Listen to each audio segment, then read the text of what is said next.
ہے مجھ کو نسبت، میری گردن میں بھی ہے دور کا ڈورا تیرا۔ سبحان اللہ۔ اس نشانی کے جو سگ ہیں نہیں مارے جاتے، اس نشانی کے جو سگ ہیں نہیں مارے جاتے، حشر تک میرے گلے میں رہے پٹا تیرا۔ تیری سرکار میں لاتا ہے رضا اس کو شفیع، تیری سرکار میں لاتا ہے رضا اس کو شفیع، جو میرا غوث ہے اور لاڈلا بیٹا تیرا۔ ایک بار اور جی لگا کے درود پاک پڑھ لیں۔ اللہم صلی وسلم وبارک علی سیدنا و شفیعنا و حبیبنا و کریمنا و مولانا محمد معدن الجود والکرم و آلہ الکرام و ابنہ الکریم وبارک وسلم۔ عزیزان محترم، قرآن مقدس کی سورہ مبارکہ، اس کے شروعات سے میں نے 4 قسمیں تلاوت کی ہیں۔ اللہ جل مجدہ الکریم قرآن مجید میں ارشاد فرماتا ہے والتین، قسم ہے انجیر کی، والزیتون، قسم ہے زیتون کی، وطور سینین، قسم ہے طور سینا کی، وہذا البلد الامین، قسم ہے شہر مکہ کی۔ اللہ نے 4 قسمیں بیان فرمائی ہیں۔ تھوڑی دیر کے لیے آپ پرسکون ماحول میں مجھے سن لیجئے، آپ کی مہربانی ہوگی، بڑے اطمینان کے ساتھ، کوئی شور شرابہ نہیں، ٹھنڈے دل سے 2-4 باتیں بس آپ کی گوش گزار کر رہا ہوں، سن لیجئے۔ اللہ مجھے اور آپ کو سبھی کو نیک توفیق عطا فرمائے، آمین آمین۔ قرآن پاک میں میرا رب 4 قسمیں بیان فرماتا ہے، ایک انجیر کی، دوسری زیتون کی، تیسری طور پہاڑ کی، اور چوتھی شہر مکہ کی۔ 4 قسمیں۔ مفسرین کرام فرماتے ہیں کہ یہ جو 4 قسمیں ہیں، اللہ جل مجدہ الکریم نے پہلی جو قسم کھائی ہے وہ جگہ وہ ہے جہاں حضرت عیسیٰ تشریف لے کر کے آئے، جہاں پر انجیر بہت ہوا کرتے تھے۔ دوسری قسم اس جگہ کی بیان فرمائی جس جگہ حضرت داؤد تشریف لائے۔ تیسری جگہ جس کی قسم میرے مولا نے کھائی ہے وہ طور پہاڑ کی، جس پہ کھڑے ہو کے موسیٰ کلیم اللہ نے اللہ سے گفتگو فرمائی۔ اور چوتھی قسم اللہ رب العزت نے میرے اور آپ کے آقا علیہ الصلوۃ والسلام کی جائے پیدائش یعنی مکہ شریف کی کھائی ہے۔ بزرگان دین فرماتے ہیں 4 نبیوں کے رہنے کی جگہ اللہ رب العزت نے 4 قسمیں بیان فرمائی۔ وجہ کیا ہے؟ اس لیے کہ یہ 4 نبی ایسے ہیں جن پر آسمان سے 4 کتابیں اتری ہیں۔ بے شک۔ آسمان سے اترنے والی کتابوں کے نام کیا ہیں؟ توریت، انجیل، زبور اور قرآن مقدس۔ 4 کتابیں 4 نبیوں پر اتری، اور انہی کی رہنے کی جگہوں کی اللہ رب العزت نے قرآن مقدس میں قسم بیان فرمائی۔ اللہ کا کلام تو بغیر قسم کے بھی تاکید والا ہوتا ہے، بلکہ ہم سے اگر کوئی آدمی آ کر کے قسم کھا کر کے کہے مولوی صاحب ہم تم سے بات جو کہہ رہے ہیں نا قسم کھا کر کے کہہ رہے ہیں، دوسری بار پھر کہے ہم قسم کھا کر کے کہہ رہے ہیں، تیسری بار پھر کہے قسم کھا کر کے کہے، ہم کہیں گے اللہ کا بندہ تو بات بتا، مان لی تیری بات، تو بات بتا۔ 2-3 قسم پر ہم روک دیتے ہیں۔ قرآن نے 4 قسمیں بیان فرمائی۔ یہ رب کا کلام ہے جس کے شروع میں ہے لا ریب فیہ، اس میں شک و شبہ کی گنجائش بھی نہیں ہے۔ میرے رب نے 4 قسمیں بیان فرمائی۔ کیوں بیان کی؟ آگے کا مضمون کیا ہے؟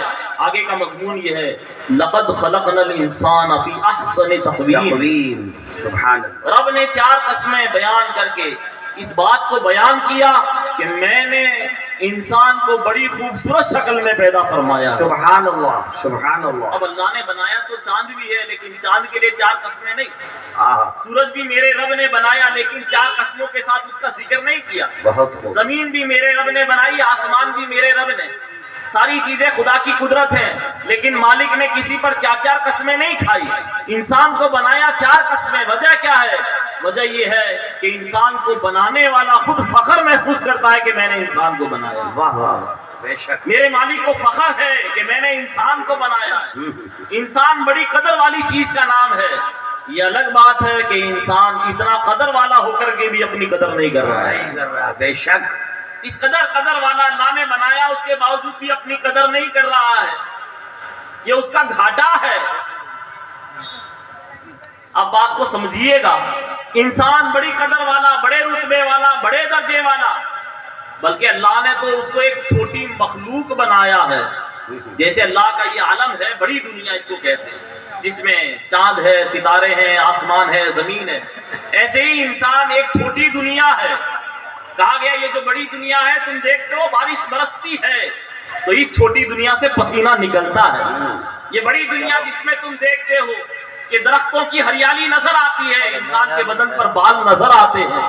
یہ بڑی دنیا جس میں تمہیں پہاڑ نظر آتے ہیں، اس چھوٹی دنیا کے اندر تمہیں دانت نظر آتے ہیں. اسی لیے علامہ اقبال نے کہا تھا، اپنے من میں ڈوب کر پاجا سراغے زندگی، تو کسی کا نہ بنتا نہ بن اپنا تو بن. کہا مالک نے تجھے خود ایک دنیا بنایا ہے، کبھی اپنے اوپر غور کر لینا.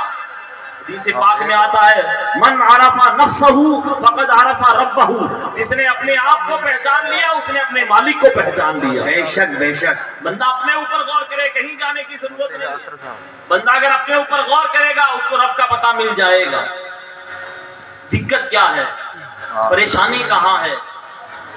پریشانی یہ ہے کہ ہم دنیا میں آئے رب کی مرضی سے، دنیا سے جائیں گے رب کی مرضی سے. ہماری سانسیں چل رہی ہیں رب کی مرضی سے، کائنات کا نظام چل رہا ہے رب کی مرضی سے، سارا ہی کچھ رب کی مرضی سے ہے. لیکن میں اور آپ، ہم کیا کہتے ہیں؟ مجھے اپنی مرضی کی زندگی جینی ہے، میں جیوں گا تو اپنی مرضی سے، مجھے اپنی مرضی کی زندگی جینی ہے. یہی آج کے ہمارے اس معاشرے کا حال بنا ہوا ہے کہ ہر ایک کو اپنی مرضی کی پڑی ہے، کسی کو رب رسول کی مرضی کی نہیں، جبکہ کائنات چلتا ہی رب کی مرضی سے. ہماری مرضی سے کچھ نہیں ہوتا. وَمَا تَشَاءُونَ إِلَّا أَن يَشَاءَ اللَّهُ، تم نہیں چاہتے، وہی ہوتا ہے جو اللہ چاہتا ہے. اللہ چاہتا ہے بے شک. بغیر اللہ کے چاہے کچھ ہوتا ہی نہیں ہے، بغیر اس کی مرضی سے ہو سکتا نہیں ہے. پھر بھی میں اور آپ اپنی مرضی چلاتے ہیں، اور اسی میری اور آپ کی مرضی کے اندر سارے معاشرے کا ستیاناش ہو گیا. جتنی سماج میں برائیاں ہیں یہ میری اور آپ کی مرضی کی وجہ سے.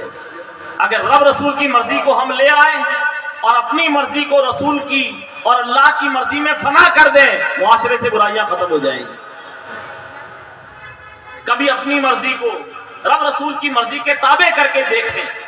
ہم نے کبھی تابع نہیں کیا، لیکن سنیں تابع کرنے کا فائدہ کیا ہے. اگر بندہ اپنی مرضی کو رب رسول کی مرضی کے تابع کر دیتا ہے تو اللہ اس کے سر پر ولایت کا تاج رکھ دیتا ہے، بے شک. اللہ اس کو ولی بنا دیتا ہے، میرا مالک اس کو اپنا دوست قرار دیتا ہے. حدیث قدسی میں ہے، یتقرب الی العبد بالنوافل، بندہ نفلی عبادتوں کے ذریعے میرے قریب آ جاتا ہے. اور جب قریب آتا ہے تو ہوتا کیا؟ فَكُنْتُ سَمِعُهُ الَّذِي يَسْمَعُ بِهِ وَبَصَرُهُ الَّذِي يَبْصِرُ بِهِ وَيَدُهُ الَّذِي يَبْطِشُ بِهَا وَرِجْلُهُ الَّذِي يَمْشِي بِهَا. کہا بندہ جب میرا قرب پاتا ہے تو پھر حال یہ ہو جاتا ہے کہ نگاہ اس کی ہوتی ہے لیکن قدرت میری ہوتی ہے. سبحان اللہ. پھر کان اس کے ہوتے ہیں، قدرت سبحان اللہ. میری ہوتی ہے. ہاتھ اس کے ہوتے ہیں، قدرت میری ہوتی ہے. پاؤں اس کے ہوتے ہیں تو قدرت میری ہوتی ہے. دیکھیں آپ جلوہ اس کا. قرآن مقدس اٹھائیں، سرکار سلیمان علیہ السلام نے بھرے دربار میں ارشاد فرمایا، کہا وہ سبا کی رانی آ رہی ہے میرے پاس، وہ بلقیس آ رہی ہے میرے پاس اپنے بڑے لشکر کو لے کر کے. اس کے گھر میں اس کا ایک بڑا سا تخت رکھا ہے جو 7 کوٹھڑیوں میں 7 تالوں میں بند ہے. اس کے آنے سے پہلے مجھے وہ تخت میری نگاہوں کے سامنے چاہیے، اس کے آنے سے پہلے مجھے تخت چاہیے. کون لے کر کے آئے گا؟ مجمع سے ایک جن کھڑا ہوا. اس نے کہا حضرت آپ مجھے اجازت عطا فرمائیں، میں لے کر کے آتا ہوں. آپ نے فرمایا کتنی دیر میں لائے گا؟ کہا قبل ان تقوم من مقامک.